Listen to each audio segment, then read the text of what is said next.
So, let's look here. This is yesterday, and this is the only source I've been able to find on this so far, but I mean, the screenshots look pretty legit. And here it's from Berkeley Antifa, so I'll just read this. It says, white nationalist Kyle Chapman, other people might know him as Based Stickman, who was running amok at Charlottesville and various other events. So white nationalist Kyle Chapman says he is assuming control of the Proud Boys and renaming it to the Proud Goys. Look at these fucking racist pricks. Oh, so this is their new logo apparently. If anybody wants, this is all taken from Kyle Chapman's Telegram page. So if anybody wants to go check it, like I said, the only source I have for this is Berkeley Antifa, but they're usually a pretty good source. Proud Goys. Now I don't know if any of you know what a goy is, and it's pretty much the Yiddish term. Yiddish is the language that a lot of Jewish peoples would traditionally speak. Yeah, so a goy is basically a Gentile. It's the Yiddish term for a Gentile, so it means a non-Jew. Exactly, person one. Goy is short for goyim. Basically just means non-Jews, or a more direct translation would be the nations, or the other nations. Nations besides the Jewish nation in Torah. So this is their new logo, apparently. Proud Goys, mask off. I mean, for anti-fascists, we all knew that these fucking dudes were Nazis.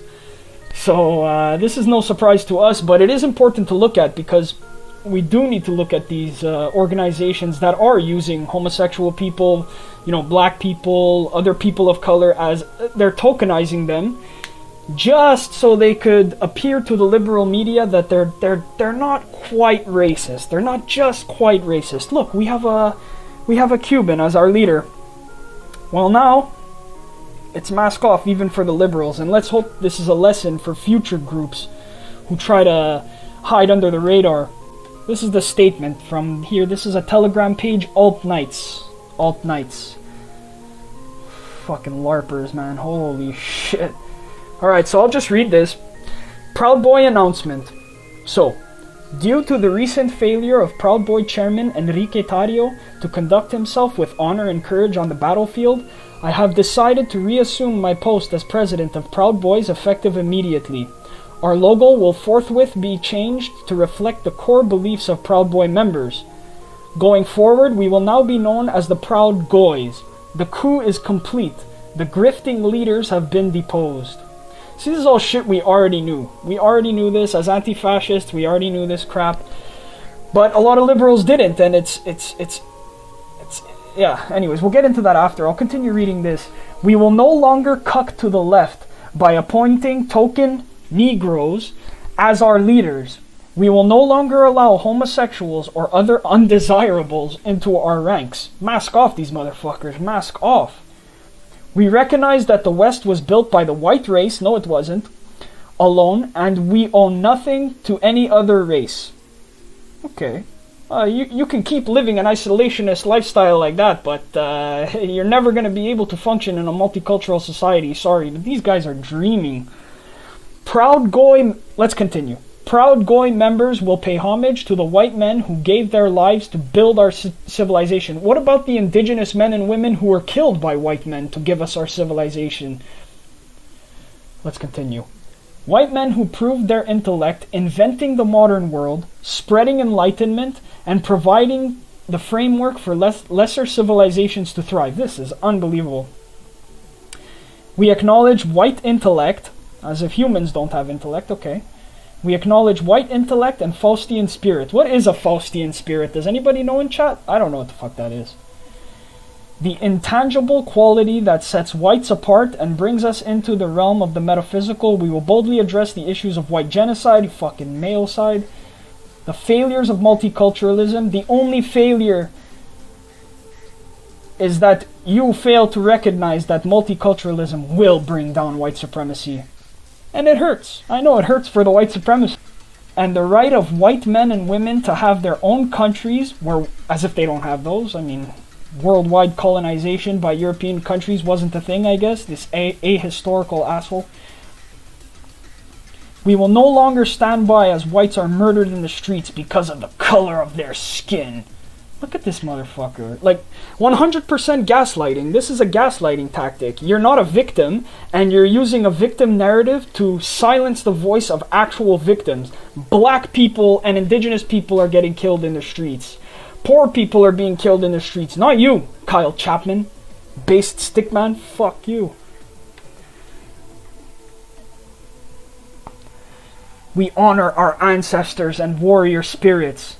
They smile upon us and curse our enemies. God is with us. Woe to those who stand in our way. Yeah, but woe to you who stands in Antifa way.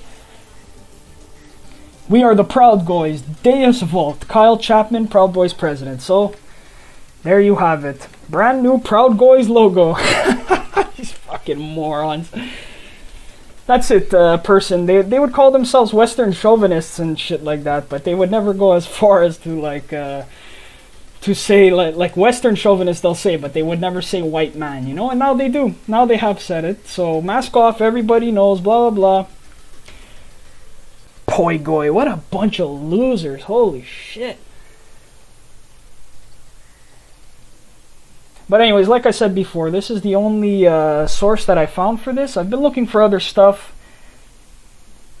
I can't really find much, but this is it. And I just wanted to make a comment. White supremacist organizations have no problem tokenizing people of color, Jewish people, gay people, any marginalized person. Tokenize them, bring them into their organizations just in a way that they're not really a part of the scene. It's more that they're part of the scenery, you know? And regardless, you can make these people chairmen and still keep them in total secrecy as to what the true intentions of your group are. So what are some other groups that have done that we need to keep our eye on? Another one who's very famous at doing that is the Patriot Prayer. Patriot Prayer does the same thing. I mean, Joey Gibson uses the fact that he's half Japanese as a way to prove that Patriot Prayer is not a racist organization, or he will. Obviously, they use Christianity as a huge recruitment tool, and they project themselves to these Christian groups of all colors that they're just simply a Christian group, that they're not racist and shit like that. And so Patriot Prayer is one, and Sam over here definitely fucking jumped the gun over here on what I was gonna say. Yes, other racist agencies that tokenize people of color are ICE. And we can go even further and say that the Democratic Party currently is tokenizing Kamala Harris. Definitely tokenizing the fact that she's the first woman vice president, or that she's the first black vice president. She has done so far a lot talking about her immigration status as if it's but these are white supremacist organizations, these are fascist organizations, and god damn, liberals are stupid. You really needed Proud Boys to call themselves the Proud Goys for you to know that these fuckers were racist? Come on.